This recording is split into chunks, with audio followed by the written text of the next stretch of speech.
Chers internautes, bonjour. Nous sommes aujourd'hui en compagnie de Murat. Bonjour Murat. Bonjour. Alors vous êtes venu aujourd'hui manifester près de l'ambassade de Turquie suite aux violences perpétrées par l'armée turque contre des Kurdes à la fois en Turquie, en Syrie et en Irak. En Irak, ça s'est passé hier soir, il y a eu des bombardements aériens. Alors cela fait suite à plusieurs attentats. Le contexte est un petit peu compliqué vu de France. Est-ce que vous pourriez réexpliquer les quelques attentats qu'il y a eu avant ces violences, notamment l'attentat du 20 juillet et celui du 27 juillet, je crois? Alors, oui, bien sûr. Moi, je pense que ce n'est pas très difficile de comprendre, hein. Aujourd'hui, donc ça fait quelques mois, nous, les Kurdes, nous avons envahi les rues ici en France et partout dans le monde pour dire qu'il fallait soutenir les Kurdes, notamment en Syrie, pour combattre Daesh. Et qu'il fallait surtout, bien sûr, dans ce combat, stopper, en tout cas, arrêter que ces différents pays nourrissent, soutiennent Daesh. Ce qui a permis donc à ce mouvement d'être aussi important aujourd'hui. Et parmi ces pays se trouvait la Turquie, qui permettait à Daesh d'utiliser la Turquie comme base arrière pour pouvoir se former, se nourrir, se soigner, s'armer et revendre leur pétrole. Donc aujourd'hui, malgré l'effet d'annonce d'engager une guerre contre Daesh de la Turquie, nous avons encore une fois une énième tentative d'Erdogan, de l'AKP, d'affaiblir les Kurdes, de briser le seul rempart qu'il y a contre Daesh, en espérant avoir prochainement un voisin comme l'État islamique, donc, qui serait un État islamo-fasciste, ce qui n'est pas très loin de la politique menée par Erdogan. Donc, lorsqu'il y a eu ces bombardements ces derniers temps, on a eu surtout des bombardements sur les Kurdes du PKK dans le nord du Kurdistan irakien, quelques bombes sur des zones désertiques qui étaient occupées un certain temps par Daesh, mais aucun dégât constaté aujourd'hui dans les rangs de Daesh. Et donc, depuis l'année dernière, des bombardements sur la ville de Kobané. Donc, pour nous, nous sommes étonnés de voir les différents médias dire que la Turquie a décidé de rejoindre la coalition pour mener la guerre contre Daesh. Mais en réalité, la Turquie a fait encore une fois diversion pour mener la guerre contre les Kurdes avec Daesh. Je pense qu'il y avait une subtilité qu'on n'a pas très bien saisie, mais c'est la réalité des choses. On aurait bien voulu croire en la bonne foi de l'AKP et d'Erdogan, mais la réalité des choses, nos camarades sur le terrain, les Kurdes du Kurdistan irakien, les Kurdes en Turquie, nous apportent un tout autre message, puisqu'on a des arrestations par centaines dans les rangs des Kurdes, des militants de gauche en Turquie, alors qu'en attendant, on libère les militants, en tout cas les djihadistes de Daesh qui se trouvent en Turquie. Donc, oui, alors c'est vrai qu'il y a de nombreuses analyses qui rejoignent ce que vous venez de dire, c'est-à-dire que ça fait des années et des années que la Turquie laisse passer notamment les armes, au-delà aussi des camps d'entraînement de djihadistes en Turquie, laisse passer des armes. Il y a de nombreux témoignages là-dessus, c'est-à-dire qu'il y a des gens en Syrie, près de la frontière turque, qui témoignent de cela.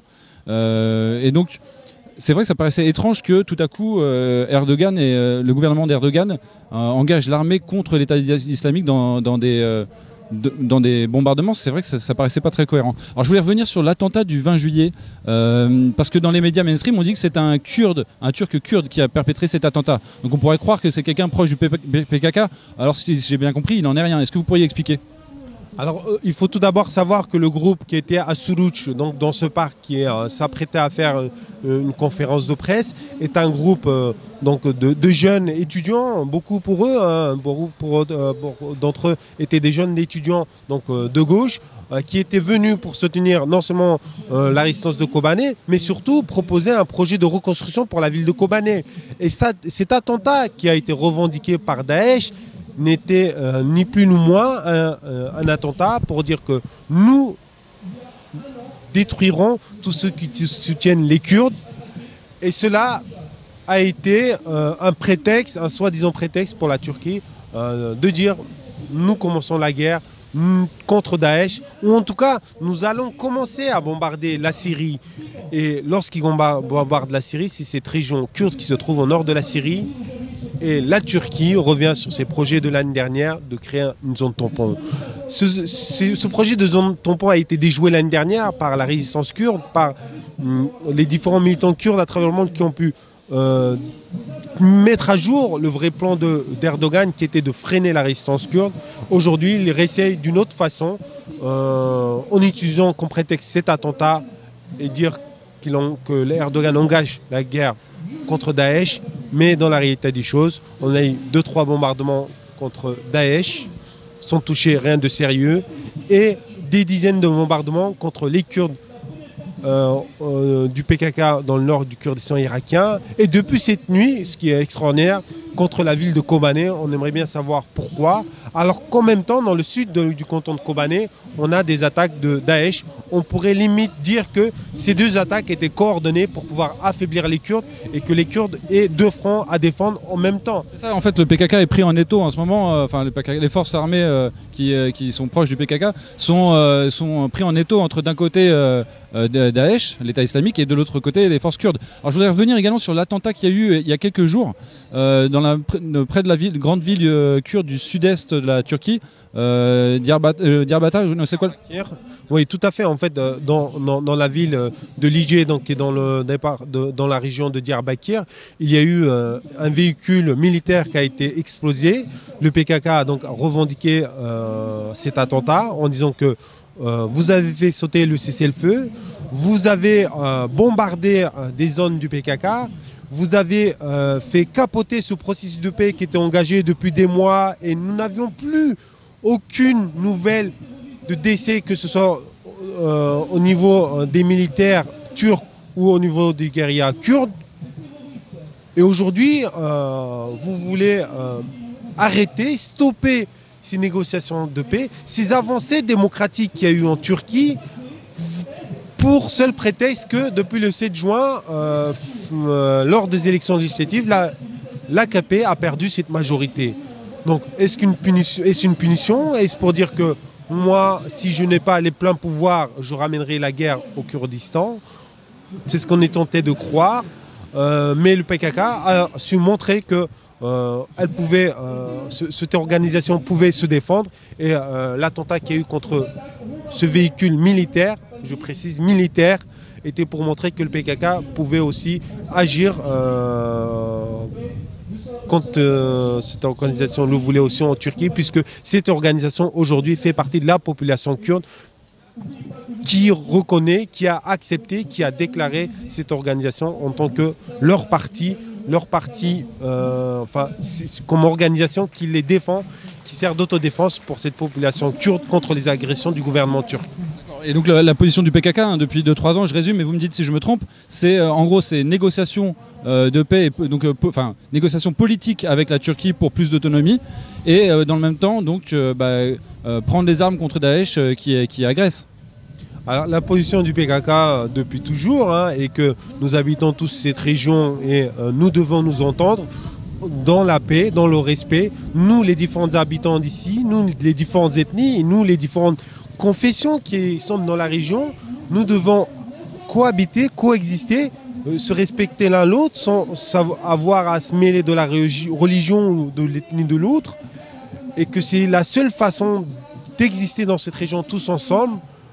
Mais si on était agressé, et qu'il était dans notre droit de nous défendre, et que le PKK a toujours attaqué seulement les intérêts militaires lorsqu'elle s'est sentie agressée, plus qu'agressée, puisque je tiens à préciser, pendant cette campagne pour les élections législatives de juin dernier en Turquie, il y a eu à maintes reprises des provocations en espérant que le PKK allait agir. Il n'y a pas eu. Le PKK a été beaucoup plus sage en sachant que c'était juste des pièges à des fins électorales. Voyant le PKK se maîtriser, être sage, réussir à réfléchir dans l'intérêt de la région, Erdogan n'a pas trouvé d'autre choix que d'aller plus loin, d'agresser militairement de façon ouverte. Donc les Kurdes dans le nord Kurdistan irakien, les Kurdes en Syrie. Et donc la Turquie a décidé de faire sauter le seul barrage qu'il y avait contre Daesh. Et alors est-ce qu'on doit croire que la Turquie est dérangée de cette zone kurde qui empêche Daesh de venir et partir facilement en Turquie. Peut-être que la volonté d'Erdogan, d'AKP, est d'avoir des voisins comme Daesh, l'État islamique, avec qui ils voudraient peut-être même enlever leurs frontières. Et un dernier mot alors sur la réaction des États-Unis qui a soutenu la Turquie dans cette agression contre les Kurdes. Alors non, il y a eu plusieurs déclarations. Une première déclaration qui disait que les États-Unis voyaient légitime que la Turquie puisse se défendre contre toute agression. Or aujourd'hui, les agressions qu'il y a eu, c'est des agressions turques. Donc on ne voyait pas trop contre qui ils risquaient de se défendre. Et que cette annonce peut-être était pour faire plaisir à la Turquie, pour qu'on leur permette d'utiliser les bases aériennes qu'il y a en Turquie pour pouvoir être plus efficaces dans cette région. Donc depuis, il me semble que les États-Unis sont un peu revenus sur cette annonce en disant à la Turquie de garder un peu ses limites, qu'aujourd'hui la guerre était contre Daesh et non pas contre les Kurdes. Très bien. Bien Mourad, merci beaucoup pour votre témoignage et bon courage pour votre lutte. Merci à vous.